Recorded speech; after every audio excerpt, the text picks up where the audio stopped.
It's really nice to meet you here in Munich. Nice to meet you. Coming Home was your first single.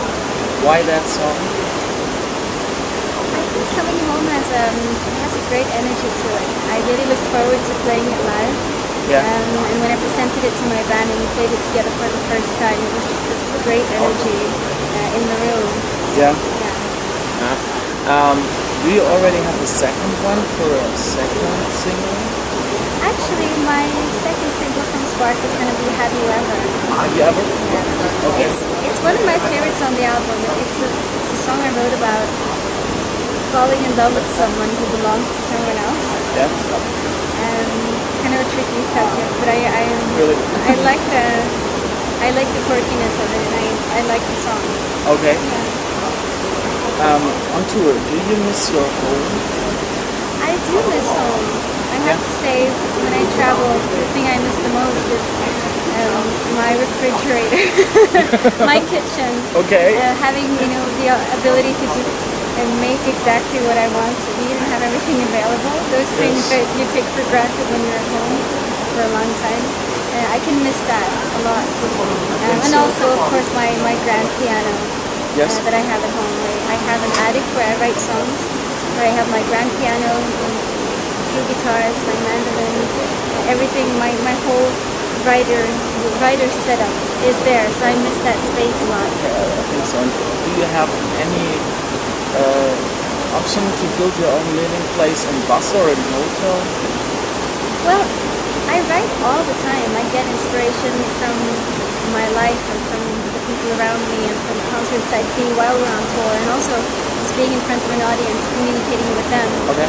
I get very inspired by that, so I write all the time. But I'm not great at finishing things when I'm on tour. Okay. I record everything into my iPhone. Anything that a chorus, a verse, a title, just some lyrics. I make sure to just keep everything, store everything, so that when I have time, I can sit down and finish songs and figure out what's actually good and what was just a spur of the moment. Okay, yeah. Next year you go on tour with James Morrison. How did you get that collaboration? I actually opened for him twice before. Okay. Yeah. So I'm really looking forward to that. It's really fun, yeah. I think so. Munich is one of the city's almost all concerts end or finishing. Yours too. Do you have time for the last concert to visit Munich? Well, we came here just a few hours ago. We spent those hours by the river, and it was beautiful. People are already swimming. It's crazy. It's too cold for that, I think. But it was beautiful. But then we drive right after, because we go on to Switzerland. Okay. Tonight, unfortunately. Do you like Munich? What you see? Well, I haven't seen that much, but I've been in the English Garden. Okay. Beautiful park. And some of the musicians tell that Munich audience is one of the hardest. Do you think that? Really? You heard that? Then we must be lucky. We've played the small and the big stage here before, and it's always been really good. We were just talking about this at backstage right now. We're looking forward to doing it again. So I have great experience with Munich. Thank you. But now I get nervous. Don't want to do it. The title of your album, Spark, it's a feeling of the beginning. But you are in the middle of a career. How can you come to that title? Well, for me, the album title Spark is about those little moments in our lives that change everything. And whether it's a thought that leads to heartbreak, or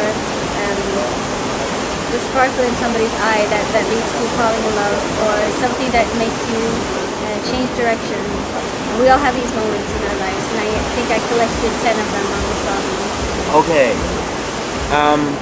You are successful in Germany, Norway, Austria, Switzerland. What's the next city or the country you conquer?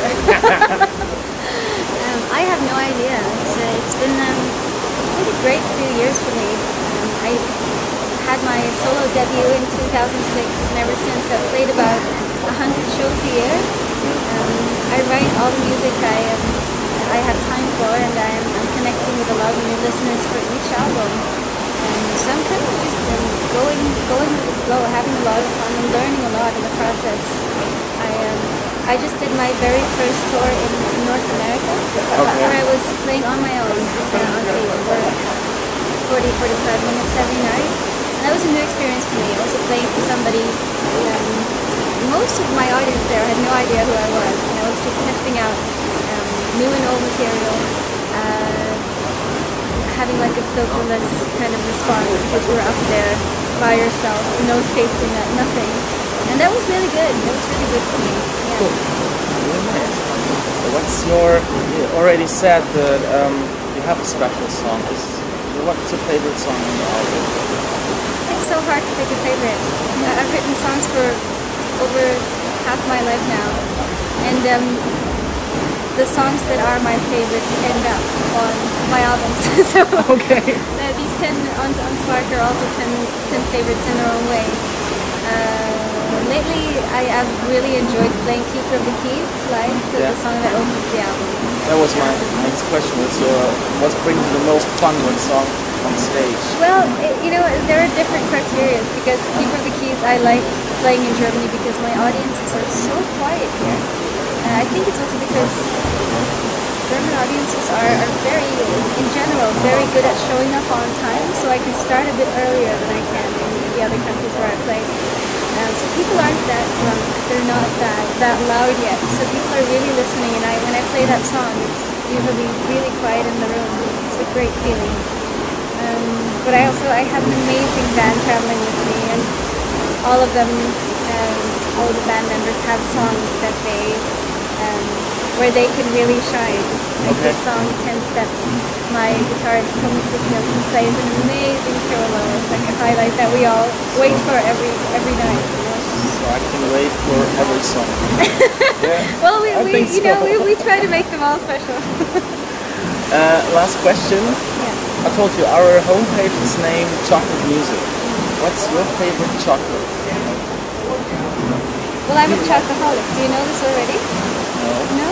I love chocolate. I have my favorite chocolate in the world is a vanilla chocolate truffle that is made in a small chocolaterie in Norway, in a city called Stavanger. And they make a beautiful chocolate truffle that is actually now, it's named after me because I always come in and buy like everything there. So it's called Miss Larsen. This chocolate right now. Yeah, I'm so proud. It's probably, I think their homepage is Chocoladepiken. Okay.